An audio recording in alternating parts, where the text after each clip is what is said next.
Ne sois pas un chrétien à Bible fermée, où tu pleures face aux années qui passent, où tu te lamentes à cause des prières que tu as eu à faire, où tu te lamentes à cause des jeûnes que tu as eu à faire.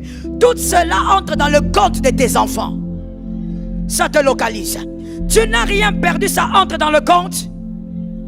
Mais toi, ce que tu dois faire, sers Dieu avec la foi. Prie avec la foi. Jeûne avec la foi. Manifeste la foi. Va au-delà de cette réalité. La réalité te présente une fin. Qu'est-ce que la vérité t'a dit? Ce que Dieu a dit s'accomplira. On a lu 7 versets. Les 7 versets parlent de la fidélité de Dieu. Il ne peut pas parler sans accomplir. Tout ce qu'il veut, c'est que toi, tu dois croire jusqu'au bout. Avec ou sans les larmes, tu dois croire. Je dis à quelqu'un, attention avec les humains qui t'entourent. Pourquoi? Parce que des fois, les humains sont plus dangereux que les démons. Can I talk to you? Les humains, des fois, sont plus dangereux. Les démons, je vais dire, sors, il part. Toi, je vais te dire, sors, tu sors pas. Toi, je vais te dire, quitte ma vie, tu quittes pas. Il y a des humains tellement toxiques. Tu as beau les vider, le chasser de ta vie, il est là. Pourquoi il est là? Pour te mettre mal à l'aise, pour effriter ta foi.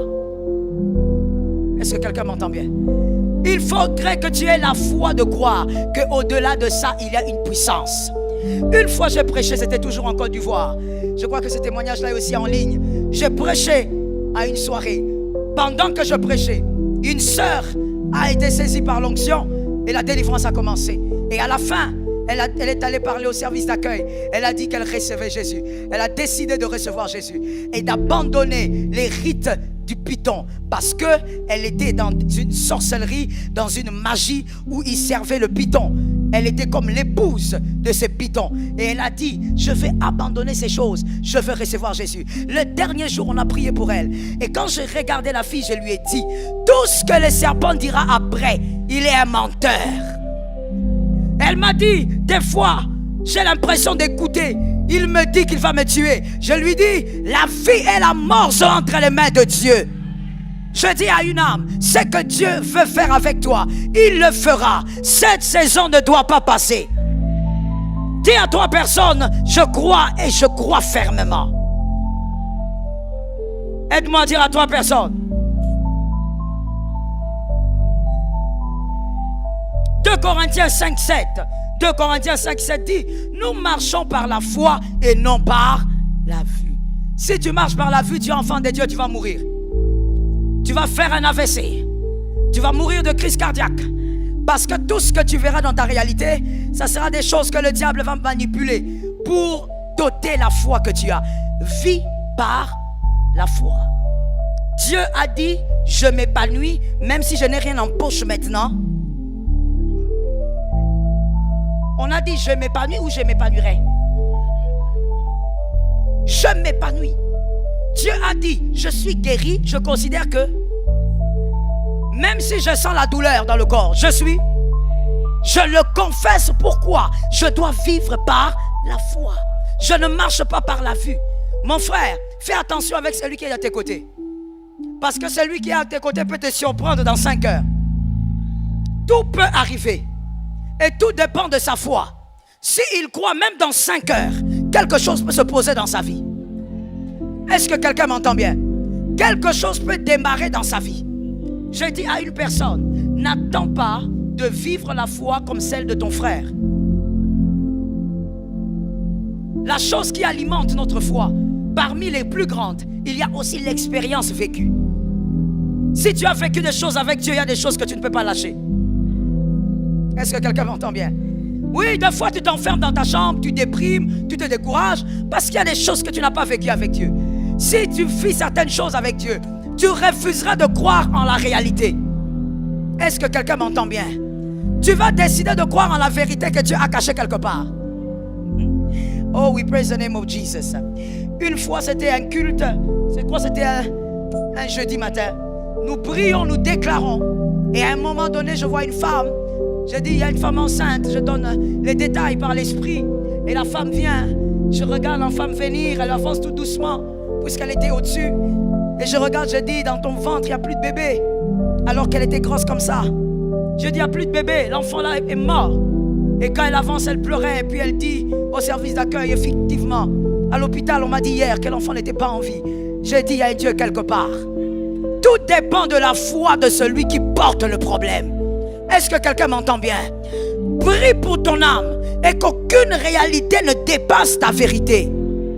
En cette saison, Dieu a placé des limites que ta foi va sauter. Je reprends la phrase. En cette saison, Dieu, pas le diable, il a placé des limites que ta foi va traverser. Parce qu'il y a des limites que Dieu place. Il ne les place pas pour que tu restes là. Il les place pour que tu manifestes la foi. Moi, ça m'étonne beaucoup. Mais comme je le disais, je comprends. C'est une question d'expérience. C'est que tu n'as pas vécu avec Dieu, tu auras du mal à l'avaler, à le digérer. Lorsque ton enfant tombe malade, ça m'étonne beaucoup les parents qui ont le premier réflexe. On court à l'hôpital. L'enfant peut mourir en chemin. L'hôpital n'est pas la garantie de la guérison. Je ne détruis pas les hôpitaux, je sais que la science vient de Dieu. Mais je dis, chaque chose doit être à sa place. L'hôpital n'est pas la garantie de la guérison. Et d'ailleurs, je ne connais pas un médecin qui guérit. Tu vois comment tu réagis en retard?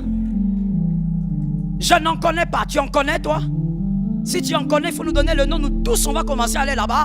Et même si c'est cher, on va dépenser. Parce que lui, n'importe quelle maladie, il va nous guérir. C'est quel médecin? Aucun médecin n'est guéri. Comment tu peux être si pressé? Dès que l'enfant tombe malade, toi, tu oublies même qu'il y a un Dieu qui existe. Tu oublies qu'il y a des choses qui émanent des batailles. Mon frère, le mystique existe. La sorcellerie existe. Le pouvoir maléfique existe. Toi, tu transportes l'enfant, tu cours chez le médecin. Et si le médecin qui recevait l'enfant était aussi dans la mission? Le diable a ses voies. Et Jésus a ses stratégies. La première chose à faire, l'enfant tombe malade. Même si c'est la nuit, même si c'est le matin. Tu regardes l'enfant, tu dis au nom de Jésus. Au nom de Jésus, je déclare la guérison. Est-ce que quelqu'un m'entend bien? Une fois, pendant qu'après une maladie que ma fille avait eue, on est rentré à la maison, j'ai commencé à prier, j'ai dit, moi tous mes enfants sont nés, je n'ai amené personne à l'hôpital. Je ne connais pas cette histoire, Seigneur, ça ne peut pas commencer. Et le Seigneur m'a dit, à telle heure, mets-toi à genoux ici, je te parlerai. Je me suis mise à genoux, j'ai commencé à prier, j'ai commencé à parler en langue, j'ai prié. Et pendant, je ne sais pas, peut-être 2 heures de prière, parler en langue, Dieu ne me disait rien. Lorsque Dieu te dit qu'il va parler et que toi tu es à genoux pendant 2 heures, il ne te dit rien. Tu te lèves ou tu continues? Toi-même tu te connais, voilà pourquoi tu es resté calme. Moi aussi j'aurais fait la même chose, mais seulement avec Dieu j'ai appris qu'il faut continuer. Parce que quand il te dit, il va te parler, ça ne veut pas forcément dire qu'il va te parler quand toi tu as chronométré. Tu peux faire aussi 5 heures de prière, il ne parle toujours pas. Alors continue. Et moi, quelque chose aussi que je comprise par rapport à la prière, qui prend longtemps dans le temps, Dieu est en train de remplir d'une onction. Il y a un pouvoir peut-être que tu manques face à la bataille. Il veut te remplir. J'ai prié, Dieu ne parlait pas. 2 heures après, il ne parle pas. Je me suis mis à adorer le Seigneur. Et après, j'entends le Saint-Esprit me faire dire, non, Joël, c'est pas comme ça. Rentre en langue. Je suis rentré en langue. J'ai continué à parler en langue. Et puis le Seigneur me dit, maintenant, dors.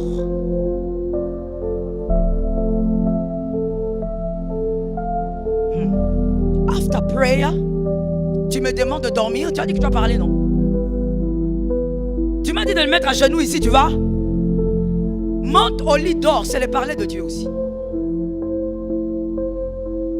Le problème avec toi, voilà pourquoi tu as des problèmes même avec ton entourage. Voilà pourquoi tu es adulte, mais tu n'as pas la maturité. C'est-à-dire que toi, tu veux que les gens fonctionnent comme toi. Non. Les gens ne peuvent pas fonctionner comme toi. Ils fonctionnent comme eux fonctionnent. Tu ne vas pas imposer à Dieu ta manière de comprendre les choses. Dieu m'a dit, monte au lit. Je suis monté. J'ai commencé à regarder les plafonds. Parce qu'il sait de toutes les manières que je ne vais pas dormir. Donc je ne sais même pas pourquoi il a dit ça. Je suis monté, j'ai commencé à regarder les plafonds. J'ai cherché mon carnet, j'ai commencé à composer les chansons, commencé à écrire les chansons. Je chante moi-même, j'écris, je chante moi-même, j'écris. Moi-même, Donc si tu passes là-bas la nuit, tu vas croire que je suis un hibou. Et je crois que c'était vers 4 heures comme ça. Ou 4 heures passées. Le sommeil vient, je dors. Et là, je vois, on m'amène à l'école de mes enfants. On me dit, certaines choses je ne veux pas dire parce que c'est en direct. On me dit, regarde ça, regarde ça, regarde ça. Qu'est-ce que tu comprends? Je dis, j'ai compris. À partir de ce jour-là, chaque soir, j'ordonne à mes enfants de déclarer au culte du soir. Ordonnez, je ne suis pas malade. Je suis en bonne santé. L'onction de Dieu me garde. Mon frère, certaines réalités t'attrapent ou t'atteignent à cause du lieu où tu te trouves. Ne vis pas cette réalité-là au nom de Jésus. Il y a une dame qui me disait dernièrement, elle m'a beaucoup fait rire. C'était pendant Exode 7. Pendant que j'entrais, elle me salue et puis elle me dit, tu sais pasteur, moi je suis telle. Je suis une fille de ma campagne, je suis née ici, j'ai grandi ici. Elle a commencé à me citer les noms de ses amis qui ont grandi à ma campagne. Et puis elle me dit, tu sais, comme toutes les femmes de ma campagne, nous qui sommes nés ici et qui avons grandi ici. Tu vois mon âge, je ne suis pas marié, mais j'ai autant d'enfants. Donc nous c'est comme ça, on n'est pas mariés, mais toi-même tu sais pourquoi. Toi-même tu connais l'histoire, tu connais nos parents. Il y a des réalités à refuser au nom de Jésus. Ah, comment toi tu peux dire que je suis comme ça à cause d'eux? Ne sois comme ça à cause de personne. Dieu est avec toi, ne crains rien. Dieu est avec toi, commence des choses nouvelles. Dieu est avec toi, démarre des choses qui n'ont pas été.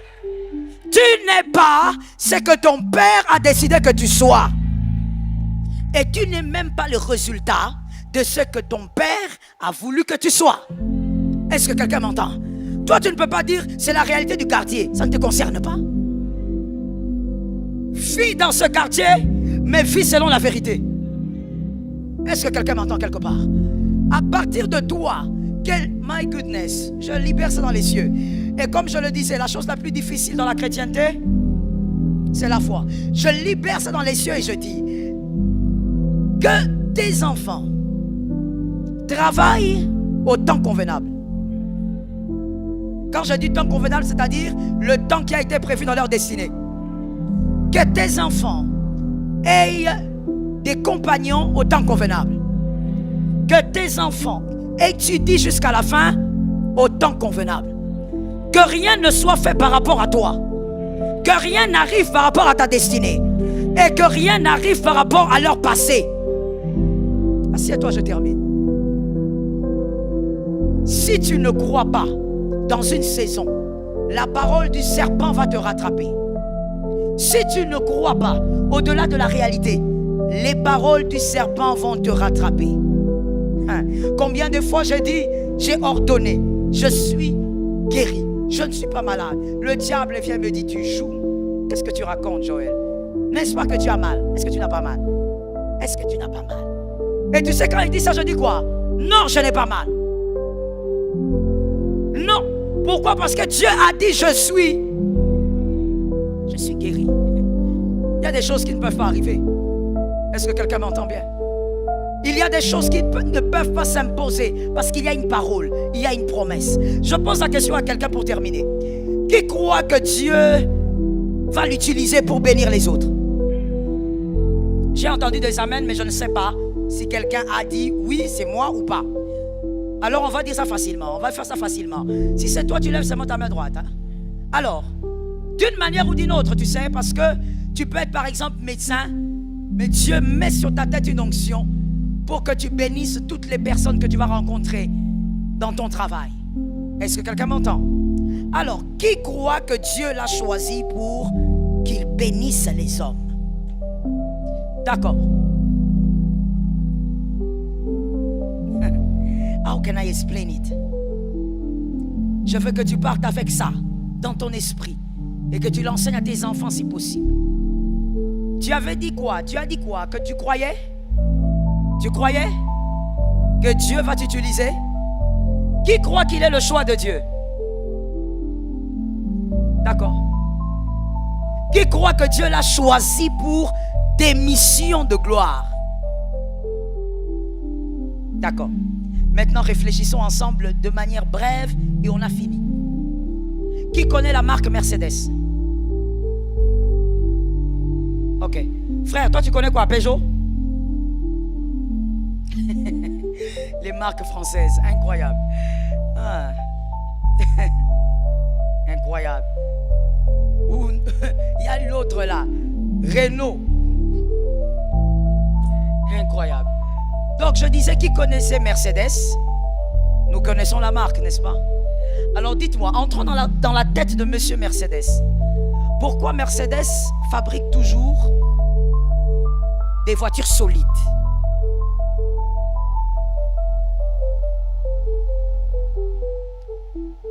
Non, ne vous en faites pas, on ne va pas jouer à ces jeux de l'école maternelle. Non, non, non. On va répondre palier par palier.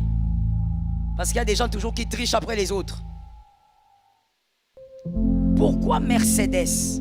Monsieur Mercedes a toujours veillé à ce que ces voitures... Tu sais que si tu as une voiture Mercedes, tu vas la jeter. Ça veut dire elle est solide, cette voiture. Mais pourquoi Mercedes a toujours veillé sur ça comme ça? Monsieur Mercedes, le fabricant. Ce côté ici, on dit quoi? Vous avez l'âge de l'université, non? Vous devez répondre, non? Eh? My goodness. Répondez ici. Pour qu'ils se maintiennent dans le marché. J'aime cette réponse. Elle est simple, mais très correcte. Pour qu'ils se maintiennent dans le marché. Mais au-delà du marché, il y a quoi? Non, non, non, on ne va même pas rester au-delà du marché. On reste dans le marché. Pour qu'il se maintienne dans le marché, c'est-à-dire que s'il n'est plus solide, il ne sera plus dans le marché. Qu'est-ce qui ne sera plus dans le marché? La marque. La marque représente qui? C'est qui, Mercedes? La personne. Il s'organise pour toujours avoir des voitures solides parce qu'il doit rester dans le marché. Mercedes, c'est lui. S'il y a un problème avec Mercedes, non seulement il ne sera plus dans le marché, mais il perd lui-même aussi crédibilité. Mais ça, c'est un homme. Mercedes, un homme qui a commis trop d'erreurs dans sa vie et qui a fait ce qu'il a fait dans sa vie. Ce n'est qu'un. Maintenant, prends ça, place ça sur Dieu.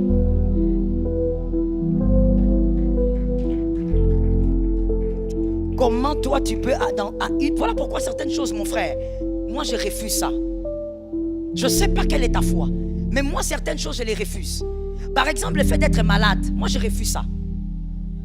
Ça ne veut pas dire que je ne tombe pas malade, hein, mon frère. Attention. Certaines choses, si on te les dit, si tu fouilles. Mais je refuse ça. Je refuse d'être alité. Je refuse d'être interné. Never. Ah non. Je refuse ça. Pourquoi? Parce que c'est ma foi. Est-ce que quelqu'un m'entend bien? Celui qui m'a fabriqué, ce n'est pas Mercedes. Celui qui m'a fabriqué est un fabricant hors pair. Celui qui m'a fabriqué, c'est celui qui change les pièces sans que je m'arrête. Alléluia. Celui qui m'a fabriqué n'a pas besoin que je sois dans le garage pour changer les pièces. Voilà pourquoi moi je refuse d'entrer dans le garage. Les hommes spirituels vont m'aider. Dites aux autres ce que vous avez compris. Dites-leur. Dites-leur. Dites-leur. Dites-leur ce que vous avez compris. Je refuse d'entrer dans les garages pour changer certaines pièces. Même toutes les pièces. La voiture doit être dans les garages. On doit paralyser la voiture du matin au soir. Parmi les choses que j'aime pas beaucoup, l'entretien. Je n'aime pas l'entretien pour deux raisons. Mais la première, elle est pondérante. L'argent. Les dépenses. Sur la voiture là. C'est pas la blague. Toi tu pleures parce que tu veux que Dieu te bénisse avec une voiture, mon frère. Tu as déjà vu quelqu'un qui met le carburant mais elle est fâchée. Tout souvent mon mari me dit, mais tu te fâches contre qui? C'est ta voiture, tu as mis le carburant. Même si je suis fâché. La colère d'avoir sorti l'argent. Et quand tu te mets là, tu calcules, tu dis, bon, quand si je mets le plein, je vais dépenser moins. Mais si je mets tout petit, je dépense trop. Maintenant, quand on met le plein, la colère que tu as, tu vois même le truc là de la station, moi je regarde pas ça. Ça m'énerve. Mais ma propre voiture, lorsqu'on doit amener la voiture à l'entretien, c'est carrément la journée qui est morte. Tu peux pas bouger, la voiture elle est là-bas, on est en train de revoir l'huile. Tu vois, Dieu, il revoit tout ça sans que je ne m'arrête. Ça tombe sur la maison de quelqu'un. Que ça soit ta part pour 2024. Dieu peut changer le cœur pendant que tu marches. Dieu peut toucher au cerveau pendant que je parle. Dieu peut toucher aux pieds pendant que tu marches. Dieu. Dieu. Le miracle qu'on a vécu la semaine passée. Non, pas la semaine passée. La semaine avant. Théma, c'est l'autre semaine là. Non. Une dame qui est venue au culte paralysée. Tout ça. Ça ne bougeait pas. On l'a, je ne sais pas, transporté ou comment, je ne sais pas. Pendant la louange. Mon frère, ne joue pas avec la louange. Il y a des gens, vous savez, ceux qui sont trop allés dans les bars, que quelqu'un me dise, j'entends. Je vais choquer quelqu'un en disant, tu vois pourquoi tu n'es pas à l'aise quand on loue le Seigneur dans la maison de Dieu? Tu es trop allé dans les boîtes de nuit. Tu es trop allé dans les bars. Vous voyez les ambianceurs, on les appelle comme ça, non? Les ambianceurs ne louent pas bien dans la présence de Dieu. Ambianceurs et ambianceuses. Pourquoi? Parce qu'ils croient que la louange c'est comme la boîte de nuit. Ça veut dire que quand il est là, comme dans les boîtes de nuit, là, vous dansez. Ça veut dire que tu danses avec... Je ne sais même pas. Pourquoi vous dansez avec fier dans les boîtes alors qu'il fait noir? Il fait pas noir là-bas, il fait noir, non? Il fait noir là-bas, non? Vous dansez maintenant avec fier, pourquoi? Qui vous voit? Et puis entre nous soit dit, il faut être sorcier pour aller là-bas. Un lieu ténébreux, mais toi tu es à l'aise là-bas. Mais tu vois, quand tu es là-bas, tu danses avec fier et tout ça. Voilà pourquoi dans la présence de Dieu, tu crois que c'est la même chose. Tu es en train de prendre la louange, tu crois que c'est... Non, la louange c'est un roi qu'on est en train de célébrer. Et on célèbre un roi à cause de ses hauts faits. On ne danse pas parce qu'on manque de poids ou quoi que ce soit. On danse parce qu'il mérite la louange. Est-ce que quelqu'un m'entend bien? Mon frère, pendant qu'on louait, on célébrait. Moi, j'étais dans la studio de la chair, j'ai vu seulement mon interprète Serge de la Cité Verte, que je crois que vous connaissez, qui vient, qui me dit, maman, il y a quelque chose là-bas. J'ai dit quelque chose, c'est quoi? Et puis on amène la dame qui s'avance là. Et puis elle lève la main, j'ai dit, ok, on coupe la louange, on écoute le témoignage. Non, elle était venue paralysée d'un côté, pendant la louange, tout a commencé à bouger. Le Dieu des miracles, il est le Dieu des prodiges. Tu as donné un amen ou tu as acclamé? La prophétie d'un homme, c'est la prophétie d'un peuple. On a béni Jésus. La dame, donc, dans la famille, on va la retrouver, on va la voir. Au fait, on l'avait vue rentrer à la maison en bon état, alors qu'elle était venue paralysée. Le problème avec toi, mon frère, c'est ta foi. Toi, tu as encore la foi qui ressemble à des grains de riz. Ça ne marche pas. Toi, ta réalité, elle est trop forte dans ta vie. Tu as des problèmes au niveau de ta jambe, je peux te déclarer maintenant. Mais toi, tu ne seras pas guéri. Parce que toi, tu es focalisé sur la réalité de la jambe. Toutes les personnes, en tout cas que je connais, qui ont vécu le miracle autour de moi, ce sont des personnes qui avaient la foi. Est-ce que quelqu'un m'entend? La foi peut passer par des choses folles. Dis à ton frère, ça peut être fou. Il faut bien lui dire parce que peut-être en cette saison, il verra des choses bizarres. Dieu va lui demander des choses bizarres. Ne cherche pas mon numéro de téléphone. Quand Dieu te demande ça, fais ça. Dis à celui qui est derrière toi, ça peut être une chose folle. Oui, mon frère, ça peut être quelque chose de bizarre. Comme l'apôtre avait dit ici pendant Exode 7, l'une de mes filles avait toujours des problèmes. Toujours des problèmes. Problème de tête, problème de ceci, problème. Moi, je dis, mais ça, c'est quel corps qui tombe toujours malade comme ça? Vous savez, il y a des gens qui sont bien. Moi, je ne peux pas supporter de commencer tout le temps. Je suis mal. Mais où est mon Dieu? Si Dieu est un Dieu, on doit le connaître. Il est le même Dieu. Il est le même hier. Soit tu le crois, soit tu ne le crois pas. J'ai dit à ma fille, j'ai dit, écoute, va monter dans la chambre des filles. Dors là-bas. Dors sur ce matelas-là. Et puis tu descends. Et je lui ai dit, pour booster sa foi, je lui ai dit, tout ce qui est chez moi a l'onction. Monte là-bas. Elle est montée. Et même, moi aussi, j'avais même oublié. Or, elle est allée dormir là-bas. Je ne sais pas, c'est pas possible. Ah mon Dieu, il y a des choses, hein. Elle est allée dormir. Moi, j'ai vaqué à mes occupations. C'est un moment, Daddy me dit, mais elle est où ta fille? J'ai dit, elle est où? Elle est déjà partie. Non, elle dort. Elle dort. Je suis allé là, j'ai dit, maman, lève-toi et marche. C'est une affaire de miracle. Tu es venu commencer à dormir ici. Et depuis ces jours-là, la douleur est partie. Comme elle doute, elle a souvent un esprit de doute là. Elle est allée faire des examens. Il n'y avait plus rien. Rien. Dieu va te demander des choses folles. Mais est-ce que tu es... Vous savez, il y a des gens qui me disent, maman, pourquoi Dieu a duré comme ça? Mais est-ce que Dieu peut te faire confiance? Est-ce que Dieu peut te demander une folie et tu vas le faire? La foi a un prix. Yes. Tu dois avoir une dose de folie. Est-ce que si Dieu te demande maintenant là, est-ce que tu vas le faire? Tu veux le Dieu de grandes choses, mais il agit avec des foi folles. Est-ce que quelqu'un m'a capté? Qu'une personne dise à son âme, ce que Dieu m'a promis s'accomplira. Tu as parlé en français, maintenant fais parler ta foi. Dis, ce que Dieu m'a promis s'accomplira.